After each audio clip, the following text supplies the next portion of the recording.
할렐루야. 오늘이 부활주일입니다. 우리가 해마다 부활주일을 이렇게 지키는 것은 단순히 기념이 아니고 우리가 좀 침체되고 또 어떻게 좀 나락과 절망 가운데 있는 우리의 모습들을 부활하신 주님과 주님이 우리 가운데 보여주시던 그 은혜를 따라서 우리가 다시 일어나고자 하는 그런 마음들이 우리 이 부활절 예배를 우리가 지켜나가는 이 가운데 있습니다. 우리가 신앙도 부침이 있지요. 내가 은혜가 충만할 때도 있고 또는 내가 은혜가 떨어져서 낙심과 절망 가운데 빠질 때도 있습니다. 그럴 때에 우리가 어떤 절기를 따라서 부활절이든 감사절이든 또는 우리가 성탄절이든 아니면 내가 하나님 은혜 가운데 뭔가 특별한 계기를 가지고 주님 앞에 서원하고 그래서 믿음의 어떤 힘을 얻고자 하는 이런 일들이 우리의 신앙을 다시 이렇게 세우고 하나님 앞에서 믿음으로 나가는 데 있어서 큰 은혜가 되는 그런 일들이죠.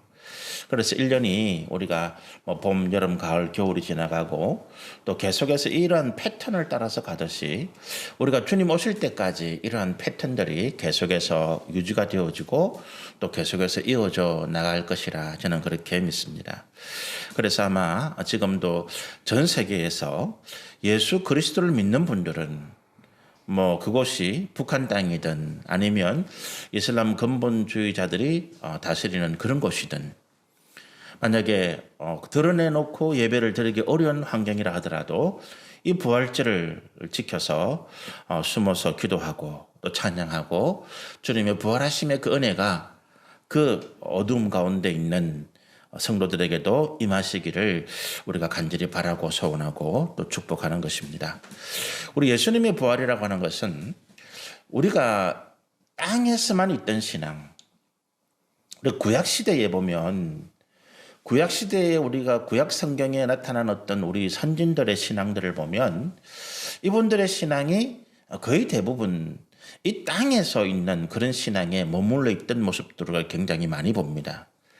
그래서 지금은 우리가 하나님께서 약속하신 이스라엘 백성들이 약속하신 가나안이라는 곳이 이 땅에 있는 곳으로 한정되어 있지 않다라고 우리가 다 이해를 하고 있지만 그러나 아브라함도 그렇고 또 모세도 그렇고 그 이외의 사람들도 그렇고 그 지리적 가나안이라고 하는 것을 굉장히 집착하고 있었거든요. 그것이 뭐냐 하면 그들의 가진 신앙의 모든 바탕이 또 살아가는 삶의 모든 그 근간이 이 땅에 있었다는 거예요. 그래서 이 땅에서 잘 되고 이 땅에서 복받고 이 땅에서 영광을 누리고 죽은 다음에는 구약 성경에는 뭐라고 표현합니까? 그들이 음부에 들어간다라고 표현을 해요.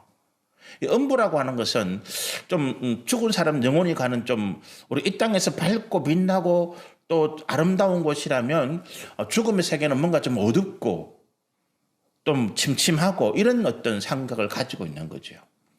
그래서 구약 성경에 많은 어떤 믿음의 선전들이 그 삶을 다하고 그리고 이 땅의 삶을 마감할 때에 그 후손들이 기록하는 모습이 그런 거예요. 음부에 들어갔다.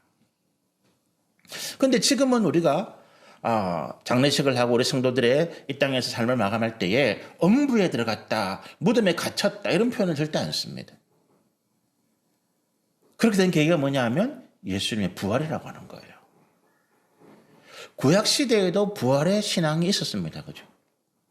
아브라함이 이삭을 하나님 앞에 제물로 드릴 때에 그가 이삭이 다시 살아날 것이라는 어떤 기대, 믿음을 가지고 있었다라고 후대에 평가하고 있습니다. 그리고 요셉이 그가 임종한 이후에 자기 후손들에게 유언으로 남기기를 내가 이 땅에서 묻힌 다음에 반드시 하나님께서 너희를 다시 가나안 땅으로 데려갈 터인데 그때 내 유고를 이곳에 두지 말고 가나안으로 옮겨가라 라고 유언을 남길 때에 그가 바라보는 그 가나안 땅은 단순히 땅에 묻혀 있는 그런 곳이 아니라 하나님께서 함께 하시는 하나님 나라를 바라보았다. 저는 그렇게 믿거든요. 간혹 구약시대 그런 신앙의 고백들이 나옵니다. 제가 간혹이라는 표현을 쓰잖아요. 대부분의 성도들, 구약시대의 대부분의 성도들의 신앙은 이 땅에 한정되어 있다는 것입니다. 그래서 많은 사람들이 그 이 땅에서 삶이 잘 되면 기뻐하고 이 땅에서 삶이 어렵고 힘들고 고통과 좌절 가운데 있으면 절망하고 하나님이 어디 계시냐? 하나님은 우리를 버렸다. 그래서 우상을 쫓아가는 이런 어리석은 행동들을 하고 있더라는 것입니다. 그런데 예수님의 부활이 이 땅에서 우리의 신앙에 멈춰 있는 그 구약 시대의 신앙의 모습들을 하나님 나라로 천국으로 연결시켜주는 그 연결점을 예수님의 부활이 가져왔다는 거예요. 이 땅에서의 유한한 생명, 죽은 다음에는 잘 모르겠다. 죽은 다음에는 그 육신이 썩어지고 흙으로 들어가고 그리고 뭔가 좀 어둡고 침침하고 이 땅에서보다는 별로 안 좋은 그런 생각을 가지고 있던 생각에서 우리가 영원한 하나님 나라의 상급을 바라보는 그와 같은 신앙으로 연결시켜준 사건이 예수님의 부활이다라고 하는 것입니다. 실제적으로 그 성도들, 그 당시 예수님의 제자들뿐만 아니라 수많은 예루살렘뿐만 아니라 유대인들에게 부활하신 예수님이 나타남으로 인해서 또 우리 성경에 기록된 것처럼 예수님이 부활과 동시에 수많은 그때까지 잠자던 유대인들의 무덤이 열리면서 죽었던 사람들이 다시 부활한 모습들이 사람들이 드러났거든요. 그러니까 구약시대에 하나님께서 약속하신 하나님 나라에 대한 이야기, 천국에 대한 이야기, 우리에게 영원한 생명과 상급을 주신다는 하나님의 말씀이 참이구나라고 하는 증거들을 사람들이 가지게 된 사건이 부활이다라고 하는 것입니다. 그래서 우리가 이 예수님의 부활이 우리 가운데 굉장히 특별한 의미로 다가오는 것이 그런 거예요. 사도 바울이 이 부분을 굉장히 우리 가운데 정확하게 설명을 해주고 있는데 고린도전서 15장이 우리가 흔히 부활장이라고 이야기합니다. 고린도전서 15장의 전체를 예수님의 부활에 대해서 이야기를 해요. 그런데 그중에 고린도전서 15장 19절에 이런 말씀이 있어요. 만일 그리스도 안에서 우리가 바라는 것이 다만 이 세상의 일뿐이면, 이 세상에 살아가는 삶뿐이면 모든 사람 가운데서 우리가 더욱 불쌍한 자다. 바울이 예수님의 부활을 이야기하면서 예수님의 부활하심이 우리 가운데 없었다면 우리가 예수를 믿는다는 것은 이 땅에서 삶으로 끝날 것이고 그렇다면 우리는 이 땅에서 가장 비참하고 불쌍한 사람들이 될 수밖에 없다라고 이야기한 것입니다. 그럴 수밖에 없는 것이 사도 바울이 살아가던 그 시대에는 예수를 믿고 내가 기독교인이라는 그 사실 때문에 감옥에 가고 재산을 빼앗기고 생명을 잃는 그런 시대.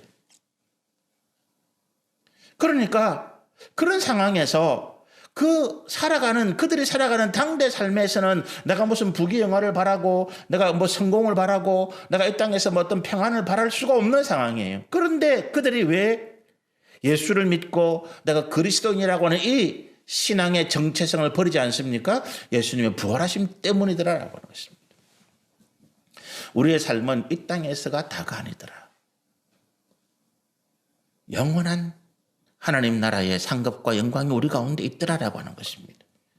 그래서 그것을 바라보면서 우리가 이 고난, 이 어려움을 이겨내기를 힘을 내고 신앙 가운데 승리하기를 바울이 권면하고 또 수많은 그 시대의 그리스도인들이 이겨나갔던 것입니다. 마찬가지예요. 제가 신앙에 부침이 있다 말씀드렸잖아요.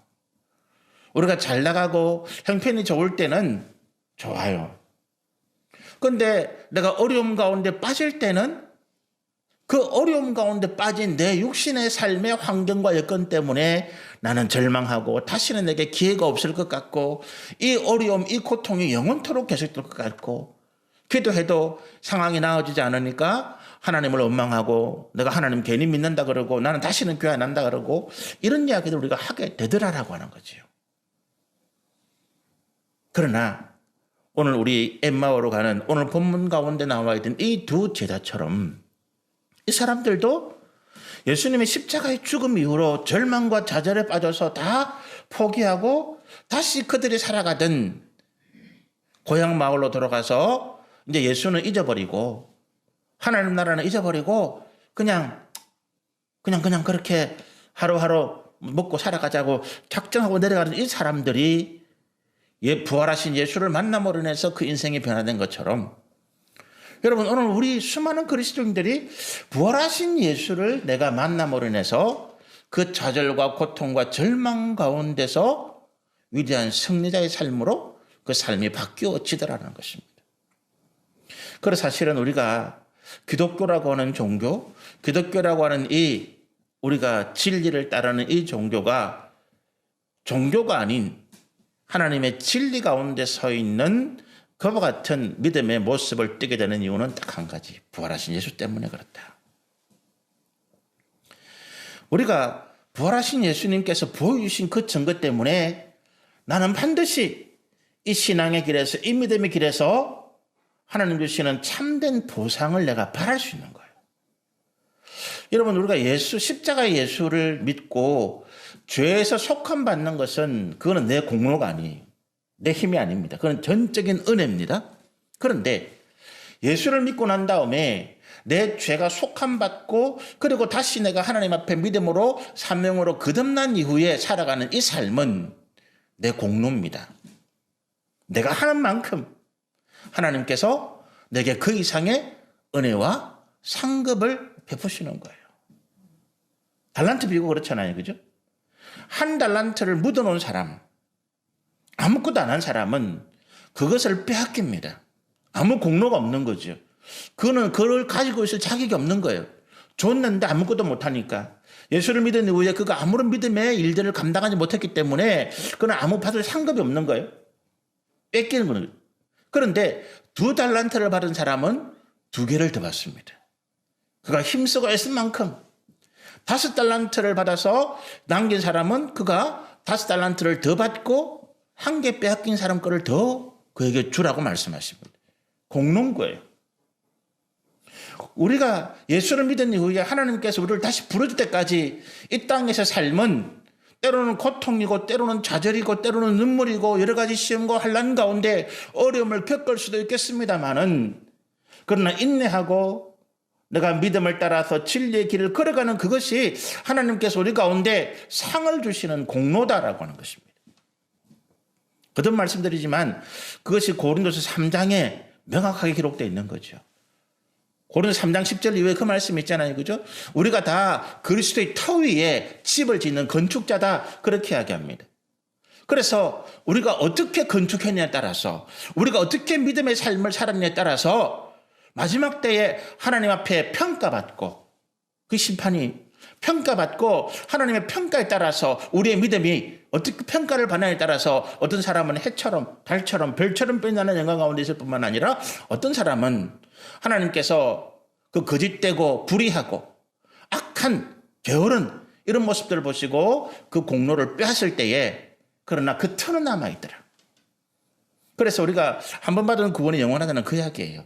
우리가 예수를 믿으면 속죄 안 받은 우리의 죄가 다시 하나님 앞에 너 죄인이다 이렇게 평가는 받지 않지만 공로는 없는 것입니다.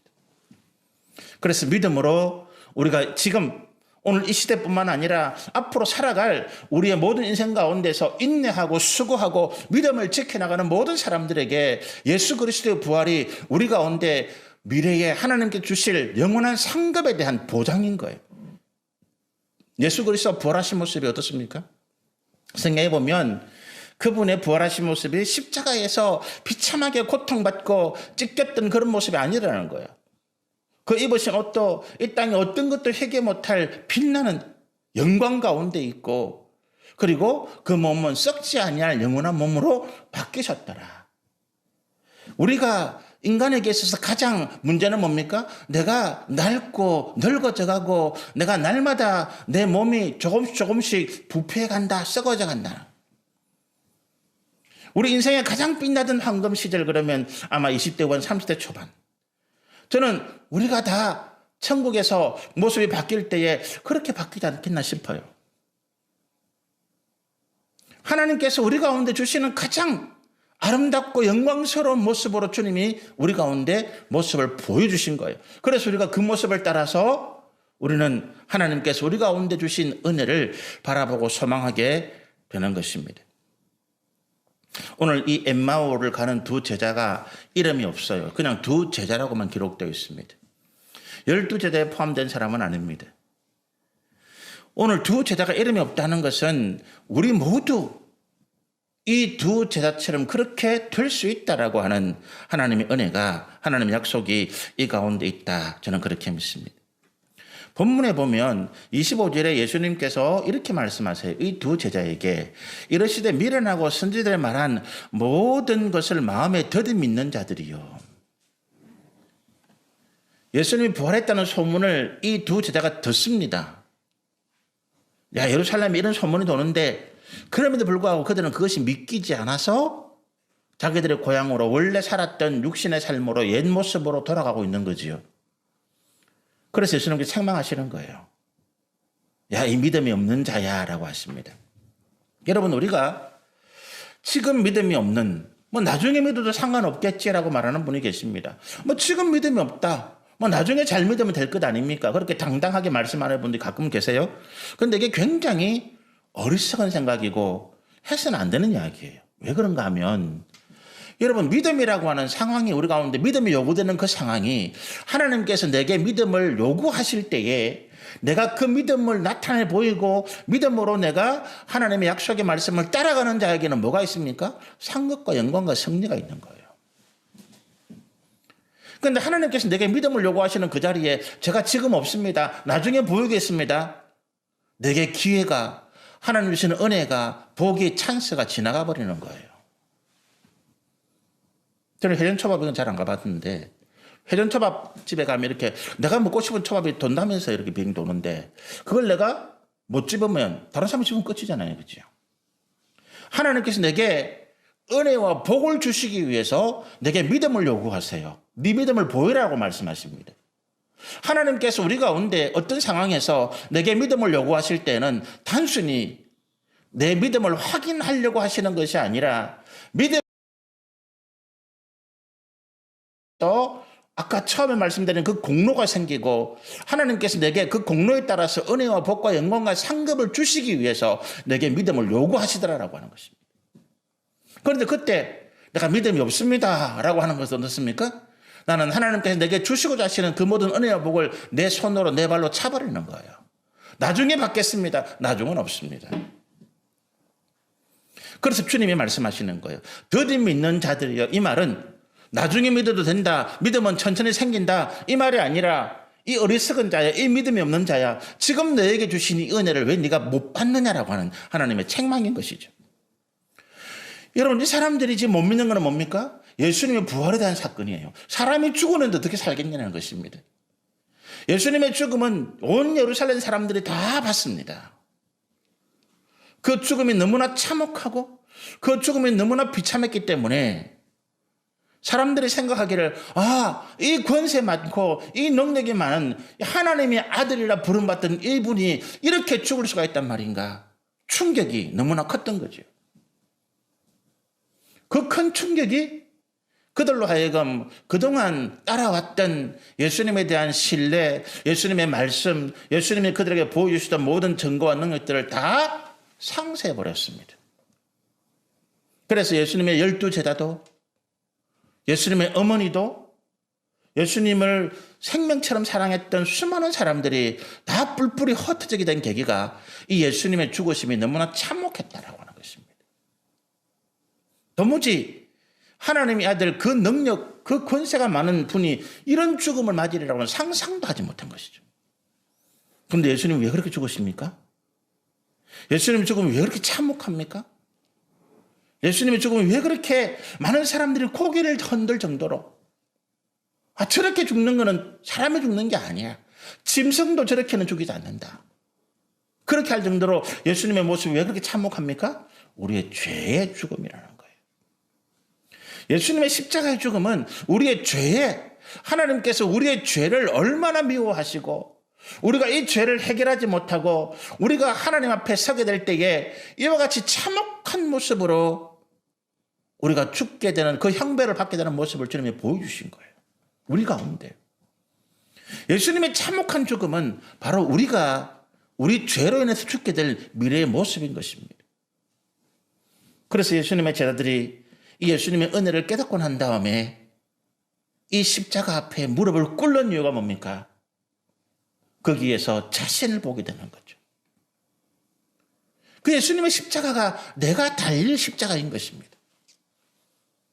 그리고 예수님께서 내 죄를 대신해서 달리신 그 은혜 앞에 왕이든 대통령이든 뭐 귀족이든 부자든 아무리 뭐 잘 배운 사람 상관없이 이 주님의 십자가 앞에 무릎을 꿇을 수밖에 없는 거예요. 나는 죄인입니다라고 하는 것입니다. 예수님의 십자가는 우리 죄가 하나님 앞에서 얼마나 참혹한 형벌을 받게 되는 그 같은 악한 일인가라고 하는 것을 보여주신 것입니다. 그리고 부활하신 거예요. 이 죄를 해결할 분이 오직 예수 그리스도 그분밖에 계시지 않다라. 어느 누구도 이 죽음, 이 참혹한 형벌 앞에서 다시 생명으로 나갈 권세와 능력을 가진 분이 계시지 않다. 오직 예수 그리스도 외에는. 그래서 우리가 예수 그리스도 앞에 우리의 은혜, 하나님 앞에 은혜를 구하고 우리의 영원한 생명을 구하는 기도가 나오게 되는 것입니다. 근데 이게 안 맺힌다는 거예요. 그 당시 사람들이. 이걸 모르니까. 그래서 예수님께서 두 가지 이야기를 합니다. 25절에 보니까 이러시되 미련하고 선지자들이 말한 모든 것을 마음에 더디 믿는 자들이요. 여기 선지자들이 말한 것은 구약시대에 구약 성경에 하나님께서 예수 그리스도에 대해서 말씀하신 것들이에요. 우리가 지난 성탄절 전인가요? 우리가 이사야서에 나와 있는 예수님에 대한 예언의 말씀들을 제가 쭉 한번 나눈 적이 있습니다. 주일 때, 그죠? 이사야서에 기록되어 있는 예수님에 대한 예언의 말씀들을 제가 사순절 기간, 대강절 기간 동안 쭉 말씀을 전해드렸는데 기억을 하실랑가 모르겠어요? 구약 성경에 보면 이 땅에 오실 메시아 예수 그리스도에 대해서 예언이 쭉 되어 있는 거예요. 그 중에 가장 많은 예언이 기록된 성경이 이사야입니다. 그죠? 근데 이사야가 800년 전 사람이에요. 예수님 태어나시기 전에. 구약 성경에 보면 예수님의 탄생부터 예수님의 죽으심까지 그 일생에 일어났던 중요한 사건들이 다 미리 시간, 장소, 그 상황까지 정확하게 기록되어 있는 거예요. 제가 다음 주부터 다음 주에 제가 예수님의 고난에 대해서 마지막으로 말씀을 드리고 그 다음 주부터 제가 사복음서를 전체를 정리를 해서 좀 말씀을 전해드리려고 하는데 예수님에 대해서 마태복음이 왜 그렇게 구약 성경에 대한 말씀을 인용을 그렇게 많이 하고 있느냐. 이유는 다른 데 있는 것이 아닙니다. 믿지 않는 유대인들에게 하나님께서 구약 시대에 구약 성경의 말씀을 통해서 보여주신 그 증거들을 보여주는 거예요. 봐라. 예수님이 태어나시면 이랬다. 성경에 기록되어 있지 않느냐. 예수님이 나시면 이랬다. 예수님이 자라신 것이 갈릴리 자란다. 성경에 미리 예언되어 있다. 예수님이 어릴 때 애굽으로 피난 가신다. 성경에 기록되어 있다. 예수님께서 어떻게 하신 모든 것들이 구약 성경에 다 기록이 되어 있는, 그래서 마태복음이 특별히 우리 가운데 구약 성경을 계속 인용하면서 야, 이 하나님께서 미리 보여주신 이 예수 그리스도를 너희가 왜 믿지 않느냐라고 하는 거예요. 예수님의 말씀이 그거예요. 인자가 이 땅에 와서 영광을 받으려고 온 것이 아니지 않느냐. 특별히 이사야 53장에 보면 고난받는 종에 대해서 한 마리 어린 양이 도살장에 걸려가서 그래서 그 털을 깎이고 그래서 그 생명을 뺏기고 피를 흘리고 고기를 내주고 누구를 위해서? 그 백성들을 위해서. 예수님의 십자가의 모습이 그렇다는 거예요. 우리는 다 양 같아서 각기 제길로 갔는데 예수님은 우리의 죄 때문에 십자가에 지셨다는 거죠. 그런데 사람들이 말하기를 저 예수는 저 십자가에 달린 메시아는 지 죄 때문에 죽은 것이 아니냐. 그렇게 조롱하고 있더라. 이사야서가 기록하고 있는 것입니다. 그걸 보여주는 거예요. 성경에 기록되는 것을 우리가 왜 믿지 못하느냐라고 하는 것입니다. 여러분 우리가 신앙생활 하다가 살아가다가 때때로 이게 제대로 맞는 것일까 생각될 때가 있습니다.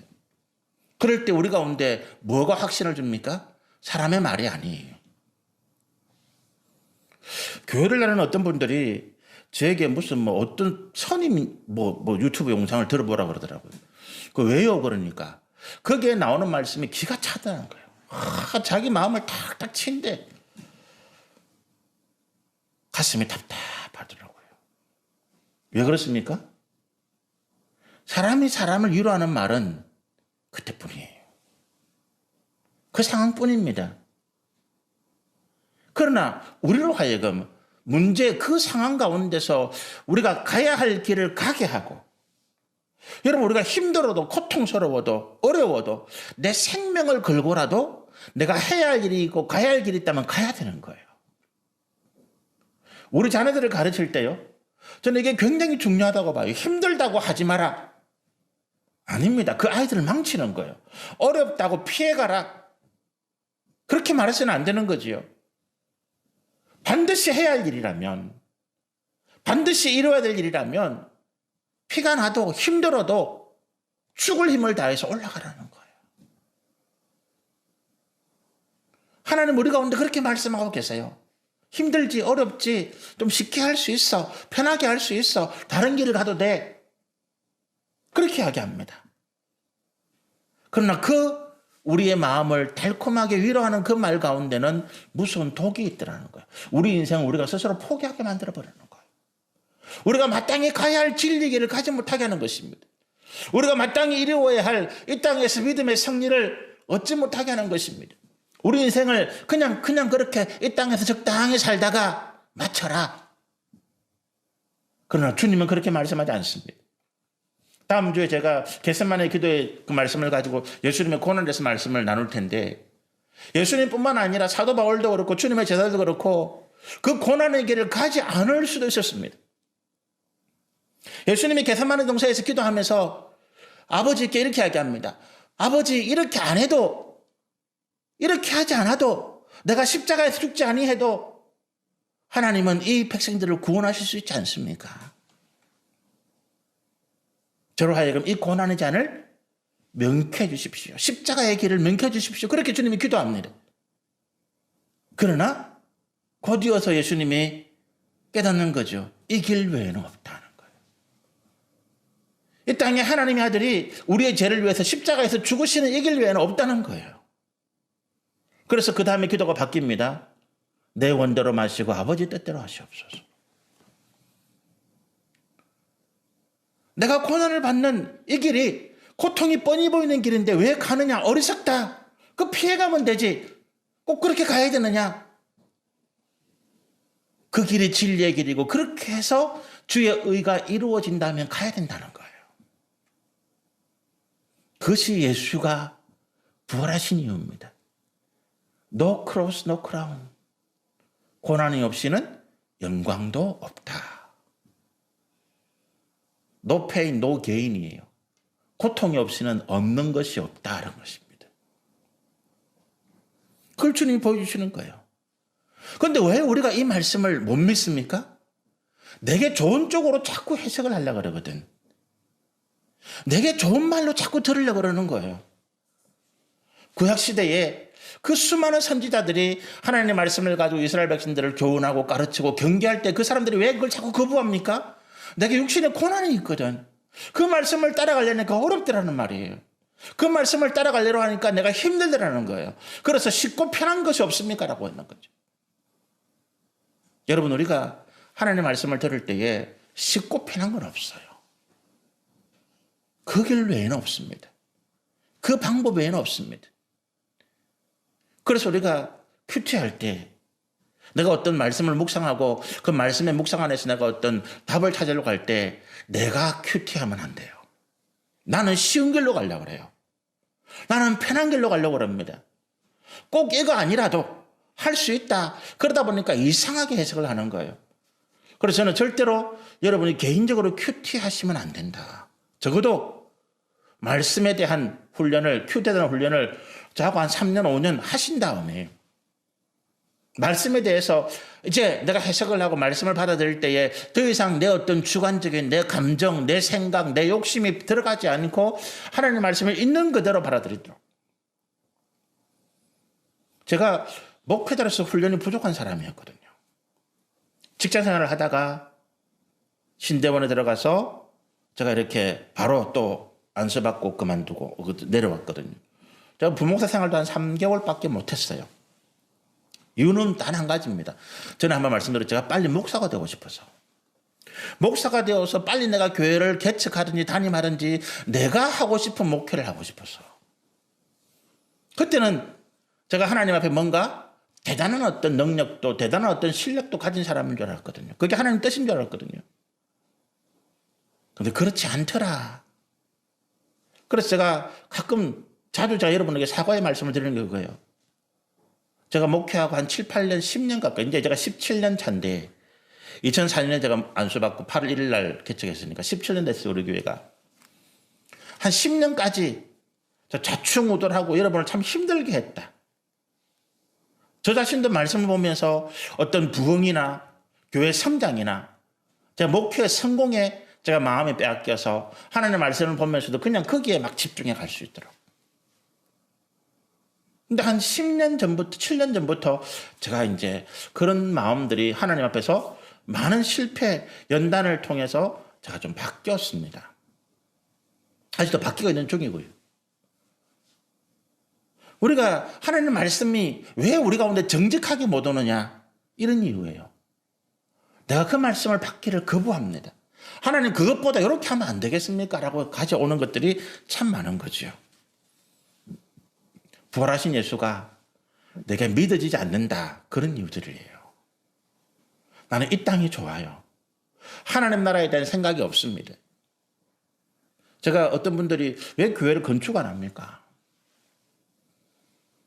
지금 그나마 교회가 지금 코로나 시대도 부흥하는 교회들 사람들이 모이는 교회 보면 땅에 건물이 있는 자기 건물이 있는 교회는 사람들이 모여요. 우리 팀 상가에 그런 데는 안 옵니다. 그런데 저는 처음부터 교회를 건축하지 않겠다고 생각했거든요. 지금도 마찬가지입니다. 왜 그러느냐? 교회가 재산을 가지고 있는 것은 하나님 뜻이 아니다고 생각을 하기 때문에 그래요. 성경 어디에 봐도 건축을 하기 위해서 빚을 내고 빚을 내가지고 그걸 이자를 갚고 여러분이 헌금한 돈이 은행에 이자로 들어간다. 이건 하나님 뜻이 아니에요. 우리가 하나님께 헌금한 돈이 은행에 이자로 들어간다. 그건 있을 수가 없는 이야기입니다. 저는 자꾸만 교회가 하나님께 주신 헌금이 있다면 주님 지켜주신 어떤 재산이 있다면 그거를 써야 된다고 생각해요. 자꾸만 뭔가를 활용하고 그래서 이 땅에 선한 일들을 위해 주의 뜻을 나타내는 일들을 위해서 사용해야 된다. 자꾸만. 이걸 묶어두서는 안 된다. 여러분 개인에게 하시는 말씀이 아닙니다. 여러분 개인적인 재산에 대해서 말씀드리는 게 아니에요. 저는 말씀드렸죠. 여러분의 개인적인 재산은 여러분의 가정을 위해서 여러분을 위해서 여러분 자녀를 위해서 쓰세요. 저는 그걸 세분하시면 좋겠어. 현재를 위해서 30% 쓰고 미래를 위해서 30% 저축하고 여유가 계시다면 30% 정도는 주의 선한을 위해서 쓰고 그런 여유가 없다면 지금 당장 내 자녀를 위해서 가정을 위해서 그리고 써야 돼요. 그거를 가지고 있는 것을 뭐 이렇게 제가 하는 건 아닙니다. 교회를 말합니다. 교회 공동체. 여러분의 헌금을 통해서 이루어지는 교회 공동체는 그렇게 돼서는 안 된다. 저는 그렇게 생각해요. 그렇게 생각 안 하는 부분도 계시지만 그걸 제가 뭐 논쟁하고 그 사람 잘못했다 이렇게 말씀드리는 건 아니에요. 제가 받은 하나님의 은혜는 그렇다. 그래서 저는 땅을 사고 교회를 건축하고 이런 마음은 애지상도 없었고 지금도 없고 앞으로도 없습니다. 우리가 부활하신 예수를 만난다는 것은 다른 데 있는 것이 아닙니다. 우리가 말씀 안에서 이루어지는 믿음의 성장이 29절 한번 보실까요? 29절에 그들이 강건하여 이르되 우리와 함께 요하사이다. 여러분 주님 강건하세요. 내가 믿음을 할 때에 주님은 지나가라 하십니다. 그들의 말씀 보면 그 앞에 보면 28절에 그들이 가는 마을에 그들 목적지 가까워 왔습니다. 그런데 예수님은 그들을 떠나서 더 가려고 하시는 거예요. 믿음이 없는 자들과 예수님이 함께 하지 않으시는 거죠. 자, 그런데 이 상황에서 이 제자들이 예수님을 붙잡습니다. 예수님을 몰라요. 다만 이분을 통해서 하나님의 말씀을 좀 더 듣고 싶은 것입니다. 강권합니다. 가려고 하시는 분을 붙잡아서 제발 오늘 밤에 우리와 함께 계시면서 이 말씀을 좀 더 해주세요.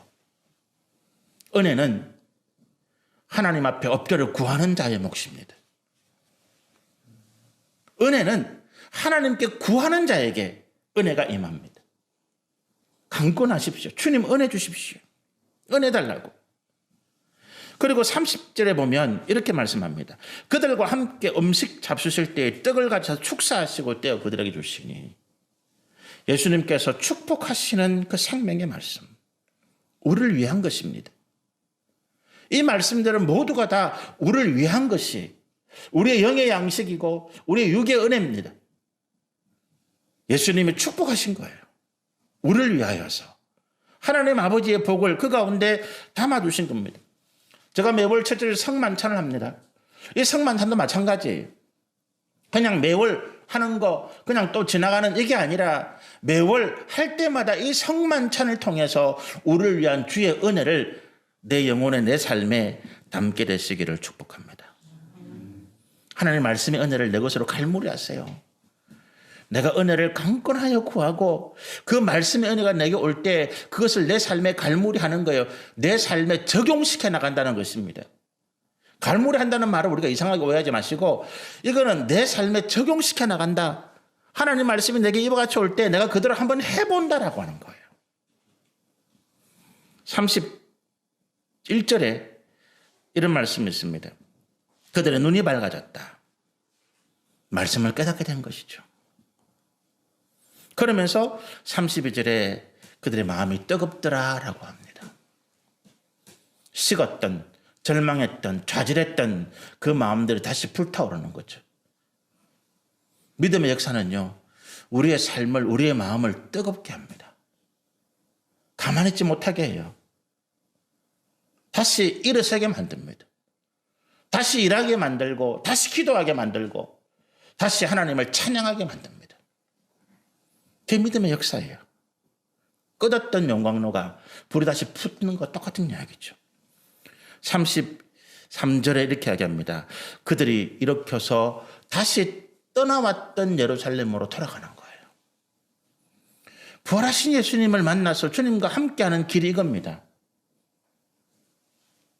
내가 지금까지 말씀을 보면서 신앙생활하면서 내 생각대로 내 마음대로 해왔던 길에서 그래 주님이 이렇게 말씀하시는구나. 내가 포기할 거 포기하고 내가 내려놓을 거 내려놓고 그래 내가 다시 주님과 함께 진리의 길을 믿음의 길을 내가 한번 가야 되겠다. 길을 옮기는 것이죠. 그러면서 33절 하반절부터 34절에 보면 그들이 예루살렘에 있던 제자들과 다시 함께하는 거예요. 믿음의 사람들을 만나십시오. 지금 우리가 뭐 교회 이름으로 모이지 마라 자꾸 이렇게 이야기하는데 여러분 신앙이 두 가지 아니에요. 예배와 교제입니다. 삶의 교제. 그래서 어떻게 하든지 뭐 찻집에서 만나든 뭐 식사하시면 만나든 4명 이상 5인 이상은 만나지 마시고 4명은 만나서 은혜를 나누고 위로하고 격려하고 손잡아주고 청대 우리 큰천 계신데 80이 넘은 분인데 한 번씩 저희들이 한 달, 2달 만에 뭐 이렇게 뭐 생선 좀 사가지고 이렇게 가서 보면 그분이 하는 이야기가 코로나라고 자식도 안 오고 경로당에도 못 모이고 그냥 집에 혼자 처박혀 있는데 그게 너무너무 힘들다. 그분이 낙이 그 어른들 노인 일자리 가서 한 2-3시간 일하는 게 아니고 그냥 사람들 만나서 이야기하고 같이 그게 제일 기다려주고 제가 저하고 자네하고 가면 얼마나 좋아하는지 모릅니다. 저는 빨리 볼일 보고 와야 되는데 자꾸 핑계를 만들어요. 뭐 어떻게 하고 자네 보고 어디 가서 뭐 떠들어서 숙 뜯고 뭐 먹고 뜯고 그래서 뭐 저녁 먹고 가라고 뭐 이렇게 이야기하기도 하고. 여러분 코로나 시대가 우리 가운데 가장 힘든 게 뭐냐 하면 사람과 사람이 만나지 못하는 거예요. 만나십시오. 방역수칙을 지키시면서 만나서 힘들다는 거 이야기하고 위로하고 그 가운데 한 분이 또 손을 잡고 주님의 이름으로 기도해주고 만나십시오. 35절에 이렇게 이야기합니다. 두 사람도 길에서 된 일과 예수께서 떡을 떼심으로 자기들에게 알려지신 것을 말하더니 저는 우리 성도님들이 이걸 좀 해줬으면 좋겠어요. 내 삶에서 예수를 간증하는 거예요. 크게 거창하게 간증하는 것이 아닙니다. 내가 지금 예수님과 함께하고 있다는 이 일들. 어떤 구체적인 사건이 아니라 뭐 내가 예수님 때문에 병이 났다 이런 간증이 아니라 나는 지금 주님과 함께하고 있어서 기쁘다. 감사하다. 나는 지금 주님과 함께 있어서 내가 힘들고 어려운 이것들을 내가 이겨낼 수 있다. 주변의 사람들에게. 어제 저 둘째 형님 돌아가셔서 제가 서울에 장례 갔다 왔는데, 제가 그 형님에게 너무너무 미안한 마음. 저 형님의 상황이 그래서 제가 일부러 많이 안 갔거든요. 보는 게 너무 괴롭고 힘들어서. 근데 어제 제가 목사인데, 그 형님이 제가 틈날 때마다 제가 형님의 복음을 전하기도 하고, 그 형님이 예수 믿도록 제가 권유하기도 했지만, 여러분, 우리가 내 입으로 예수를 고백하고 내 입으로 예수를 시인하고 내 입으로 예수를 찬양함으로 내가 힘을 얻는 거예요. 그게 믿음의 은혜가 더합니다. 주변 사람들에게 내가 예수 믿는다라는 걸 드러내십시오. 자랑하십시오. 아니, 네 교회 나가나? 네 아직도 교회 가나? 뭐 그런 분들이 있어요. 네 아직도 교회 가나? 아직도 간다. 끝까지 간다. 왜? 그 예수 때문에 내가 살고, 내 가정이 살고, 내 자녀들이 살고, 우리의 기도 때문에 이 나라와 이 민족과 이 이웃들이 산다. 저는 그렇게 믿습니다. 우리가 기도하기 때문에. 같이 기도하시면 좋겠습니다.